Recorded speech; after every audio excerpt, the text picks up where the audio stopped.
नमस्कार दोस्तों, स्वागत है आप सभी का डेली करंट अफेयर्स के इस वीडियो लेक्चर में, जिसमें हमने 12 और 13 जुलाई से संबंधित महत्वपूर्ण घटनाओं पर चर्चा की है। 12 जुलाई का जो करंट अफेयर्स है वो हम अपलोड नहीं कर पाए किन्हीं कारणों की वजह से, इसलिए हमने उसके जो भी क्वेश्चंस हैं इसी वीडियो में इंक्लूड कर दिए हैं। तो चलिए स्टार्ट करते हैं हम अपना आज का वीडियो। भारत सरकार ने यूनियन बैंक ऑफ इंडिया के एमडी और सीईओ को बैंक के चल रहे कवायद के बीच 2 वर्ष के विस्तार की अनुमति दी है। बैंक के एमडी और सीईओ कौन हैं? तो यूनियन बैंक ऑफ इंडिया के जो एमडी और सीईओ हैं, इनमें से कौन है? अतुल कुमार गोयल, आदित्य पुरी, राजकिरण राय या फिर अशोक कुमार प्रधान। तो यूनियन बैंक ऑफ इंडिया के जो एमडी और सीईओ हैं वो हैं राजकिरण राय। इन्हें 2 वर्ष का और विस्तार मिल गया है। अब ये अगले 2 वर्षों तक एमडी और सीईओ और रहेंगे। यूनियन बैंक ऑफ इंडिया के इनका जो कार्यकाल है वो 30 जून 2020 को खत्म हुआ और इसी दिन इनके जो कार्यकाल समाप्त होने वाले दिन ही आदेश जारी कर दिया गया और अब इनका कार्यकाल 2 वर्ष और 31 मई 2022 तक रहेगा। जुलाई 2020 में मिजोरम सरकार ने किसानों के लिए उन्हें कृषि संबंधी नवीनतम जानकारी देने के लिए एक मोबाइल ऐप लॉन्च किया है। इसमें कौन कौन सी विशेषताएं हैं? तो विभिन्न फसलों की जानकारी होगी इस ऐप में। बीज की अधिकतम आवश्यकता, कहाँ कैसी आवश्यकता है, पहली खेती में अनुमानित कुल उत्पादन। तो ये सारी जो विशेषताएं हैं ये सारी इस मोबाइल ऐप में होंगी। तो हमारा जो आंसर है वो हो जाएगा 1, 2 एवं 3। प्रतिष्ठित दादा साहब फाल्के पुरस्कार 2020 किसे प्रदान किया गया? केजंग डी थोंगडोक, गीतांजलि थापा, आदिल हुसैन। तो जो दादा साहब फाल्के पुरस्कार है 2020 का वो दिया गया है केजंग डी थोंगडोक को। ये हैं जो ये अरुणाचल प्रदेश से हैं। कहाँ से हैं ये? अरुणाचल प्रदेश से। और इन्होंने एक लघु वृत्तचित्र ची लूपो नाम की एक लघु फिल्म डॉक्यूमेंट्री बनाई हुई है। तो इसमें किसका विवरण है? इसमें यहाँ की एक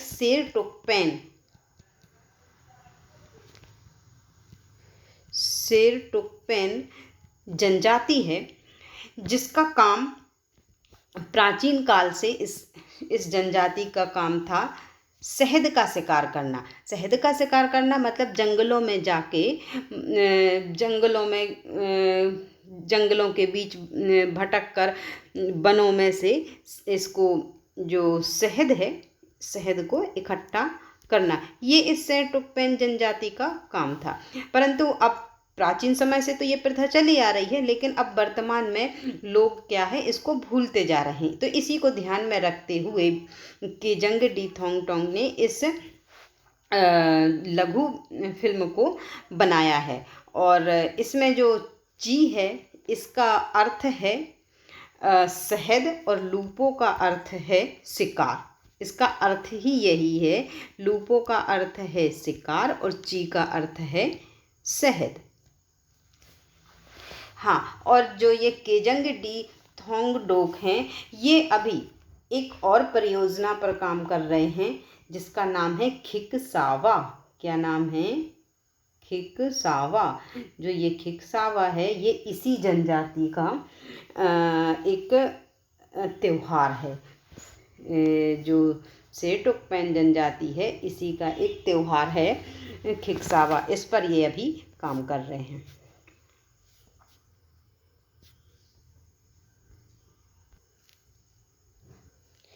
जुलाई 2020 में निम्नलिखित में से किसने आत्मनिर्भर स्किल्ड एम्प्लॉय एम्पायर मैपिंग असीम पोर्टल लॉन्च किया है? नीति आयोग, केंद्रीय कौशल विकास उद्यमिता मंत्रालय, केंद्रीय मानव संसाधन विकास मंत्रालय या फिर केंद्रीय गृह मंत्रालय। तो इस असीम पोर्टल को लॉन्च किया है केंद्रीय कौशल विकास और उद्यमिता मंत्रालय के द्वारा। जो इस विभाग के मंत्री हैं ये है महेंद्र नाथ पांडे। इन्होंने कहा है कि जो ये असीम पोर्टल है ये विभिन्न क्षेत्रों में स्थानीय जो उद्योग हैं वहाँ पर जो श्रमिकों की आवश्यकता होती है उस हिसाब से मैप करेगा कि कहाँ किस प्रकार के श्रमिकों की आवश्यकता है, और ये सारी मैपिंग उसमें होगी जिससे मांग और आपूर्ति की जो एक प्रकार से खाई बन जाती है वो दूर हो जाएगी। तो ये जो ऐप है केंद्रीय कौशल विकास और उद्यमिता मंत्रालय के द्वारा लाया गया है, असीम पोर्टल और ऐप। जुलाई 2020 में जारी PSA विश्व रैंकिंग में ज्योत्सना चिनप्पा की रैंक क्या है? चौथे नंबर पर, छठवें, आठवें या फिर 10वें? तो जो ज्योत्सना चिनप्पा है इनकी रैंक है 10। कितनी है? 10। जो भारत की स्क्वैश खिलाड़ी, ये जो ज्योत्सना चिनप्पा हैं स्क्वैश खिलाड़ी हैं, ये क्या खेलती हैं? स्क्वैश। और जो विश्व की नंबर 1 खिलाड़ी हैं उनका नाम है रानिम वेलिली, परंतु इन्होंने सेवानिवृत्ति ले ली है, रानिम वेलिली। तो इनकी सेवानिवृत्ति के बाद जो ज्योत्सना चिनप्पा हैं, हालांकि ये कोविड-19 महामारी के कारण मार्च 2020 से ये नहीं खेली हैं, लेकिन इनकी सेवानिवृत्ति के बाद रानिम वेलिली के ये एक स्थान ऊपर उठकर ये कहाँ आ गई हैं? 10वें नंबर पर। और जो मिस्र की नूरन गोहर, इनकी सेवानिवृत्ति के बाद अब नंबर 1 खिलाड़ी ये बन गई हैं, नूरन गोहर।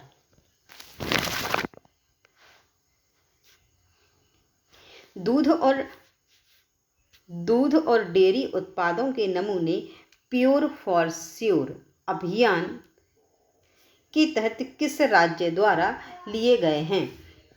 मध्य प्रदेश, राजस्थान, उत्तर प्रदेश या फिर महाराष्ट्र? तो ये जो दूध के नमूने लिए गए हैं ये लिए गए हैं राजस्थान के द्वारा। यहाँ जो स्वास्थ्य मंत्री रघु शर्मा हैं इन्होंने एक साप्ताहिक अभियान चलाया राजस्थान के। ये एक साप्ताहिक अभियान चलाया जिसमें खाद्य सुरक्षा अधिकारियों द्वारा दूध के नमूने से संबंधित जानकारी, एक ऐप है FSSAI, इस पर जो नमूने से संबंधित जानकारी प्रदान की जाएगी और सभी खाद्य सुरक्षा अधिकारियों को आवश्यक उपकरण और सुविधाएं प्रदान की जा रही हैं। इस अभियान के तहत जो अधिकारी हैं दूध और डेयरी उत्पादों के नमूने लेंगे और उनकी जांच करेंगे, और ये एक साप्ताहिक अभियान चला है। ये चला है 8 से 14 जुलाई 2020 और उत्पादों की शुद्धता सुनिश्चित की जाएगी इस अभियान के तहत। ऑपरेशन समुद्र सेतु, जिसे 5 मई 2020 को लॉन्च किया गया था, सफलतापूर्वक कितने भारतीय नागरिकों को समुद्र के द्वारा उनकी मातृभूमि में वापस लाने के बाद समाप्त हो गया है? तो जो समुद्र सेतु अभियान है ये चलाया गया था जो समुद्र के पार दूसरे देशों में हमारे भारतीय थे उनको अपने देश में वापस लाने के लिए चलाया गया था, परंतु अब सभी लोग आ चुके हैं अपनी मातृभूमि में, तो उसके बाद ये समाप्त हो गया है। तो कितने लोग इस समुद्र सेतु अभियान के द्वारा भारत में वापस आए हैं? ये आए हैं 3,992 लोग। इतने लोग अपने देश वापस लौट चुके हैं। ये जो अभियान है 55 दिनों से अधिक समय तक चला और इस ऑपरेशन में जो नौसैनिक जहाज प्रयोग किए गए उनका नाम है जल अश्व,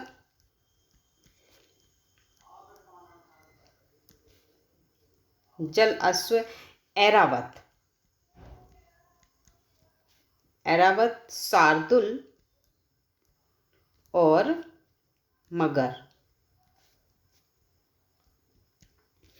ये जो नौसैनिक जहाज हैं इस अभियान में ये उपयोग किए गए और 3,992 व्यक्तियों को अपनी मातृभूमि में वापस लाया गया ऑपरेशन समुद्र सेतु के तहत।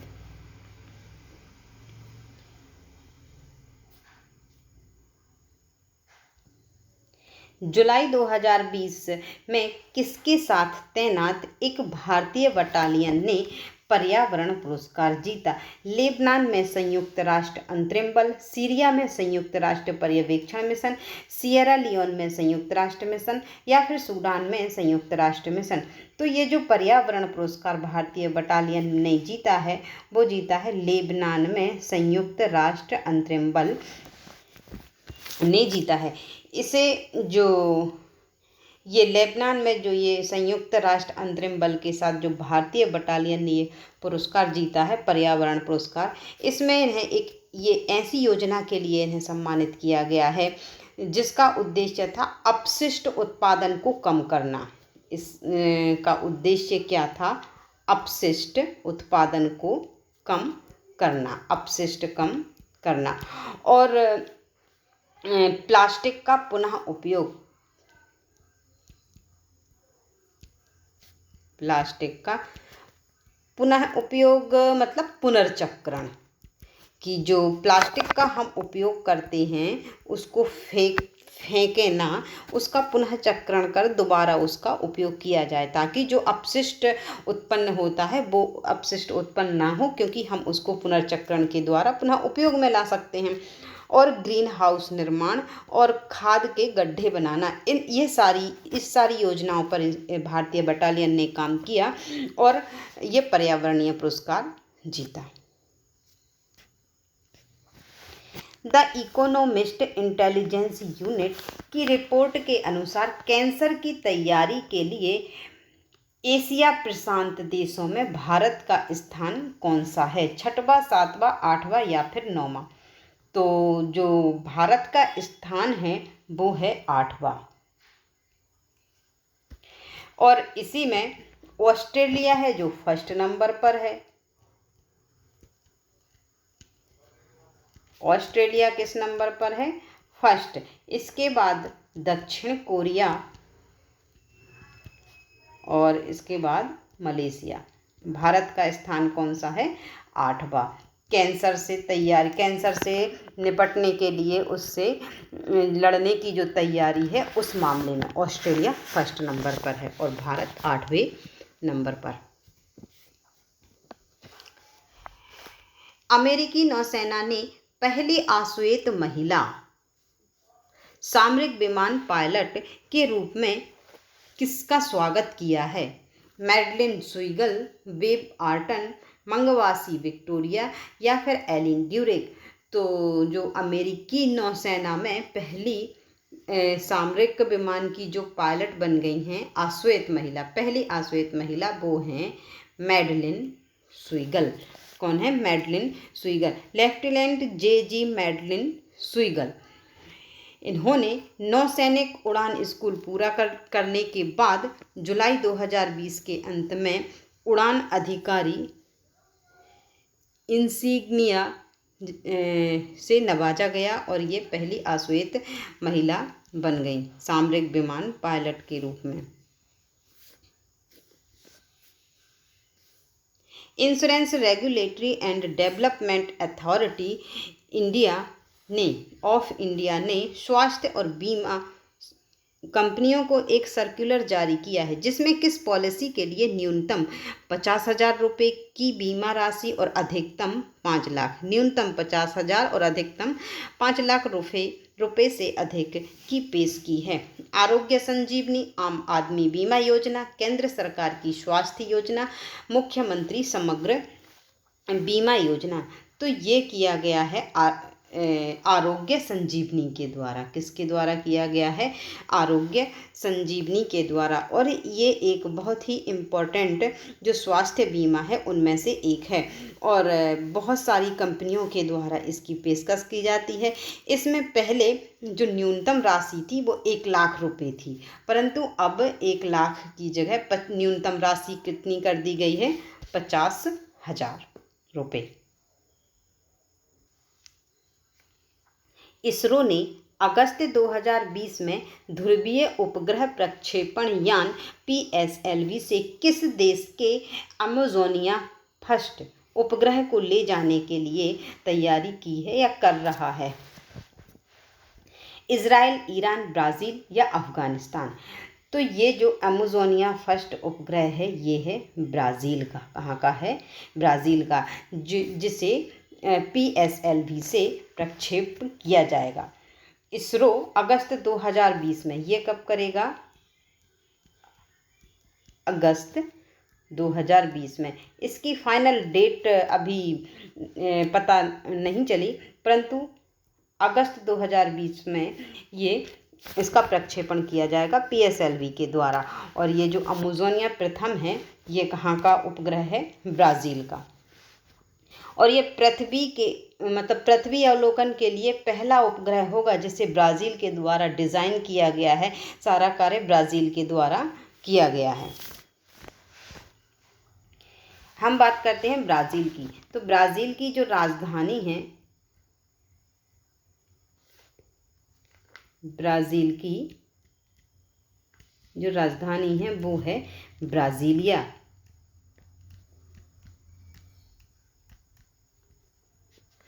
और यहाँ की जो मुद्रा है वो है ब्राज़ीलियन रियाल। यहाँ के राष्ट्रपति हैं ब्राज़ील के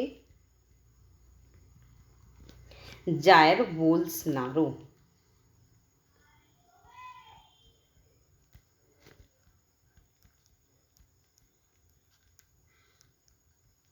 और यहाँ का राष्ट्रीय खेल है फुटबॉल।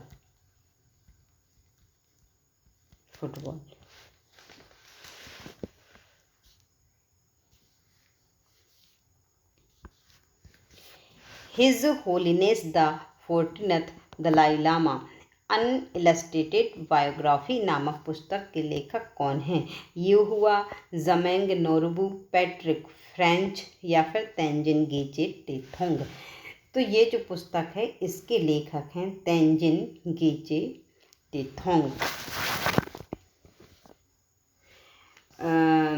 ये है जो अक्टूबर 2020 में ये जारी की जाएगी। और इसमें जो दलाई लामा हैं इनके जीवन की 400 से अधिक तस्वीरें और दस्तावेज हैं जो अभी तक साझा नहीं की गई हैं कहीं भी। ये जो तस्वीरें हैं, क्योंकि ये तेंजिन गेचे टेथोंग हैं, इनके बहुत ही करीबी रहे हैं।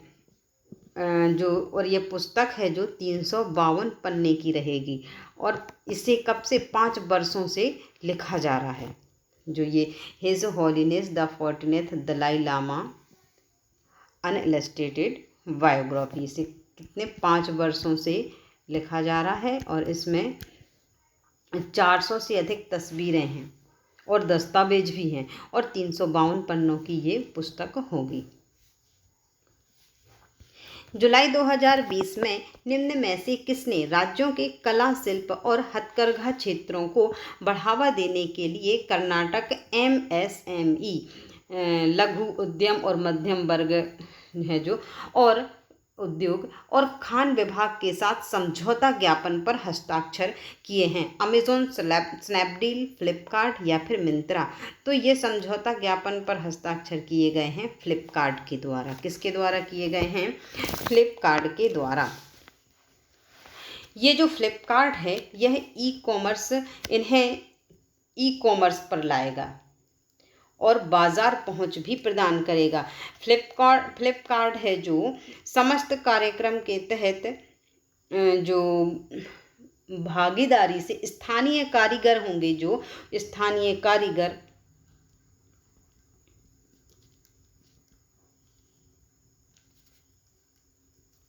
बुनकर, स्थानीय कारीगर, बुनकर और शिल्पकारों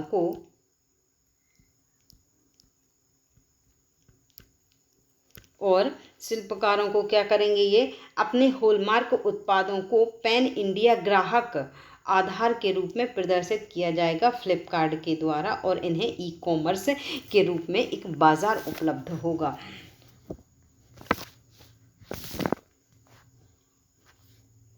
हाँ, जो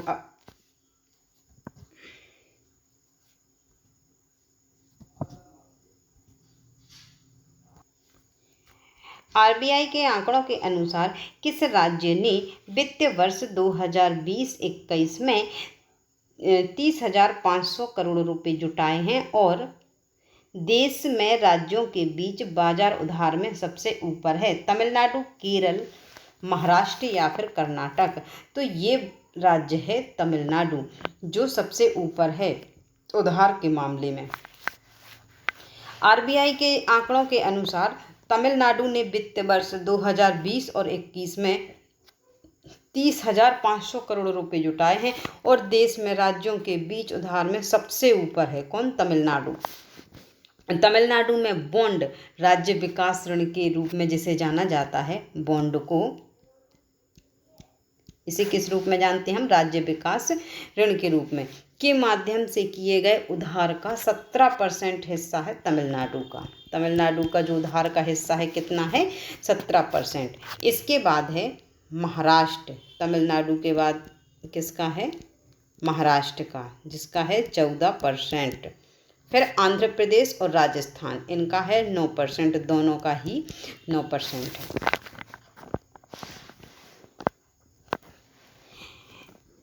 आज का वीडियो बस इतना ही, ये हम करते हैं यहीं पर समाप्त और मिलते हैं अपने कल के वीडियो में। वीडियो देखने के लिए आपका बहुत बहुत धन्यवाद। यदि आपको वीडियो पसंद आता है तो आप इसे लाइक अवश्य करें ताकि ऐसे ही वीडियो हम आपको उपलब्ध करा सकें। धन्यवाद।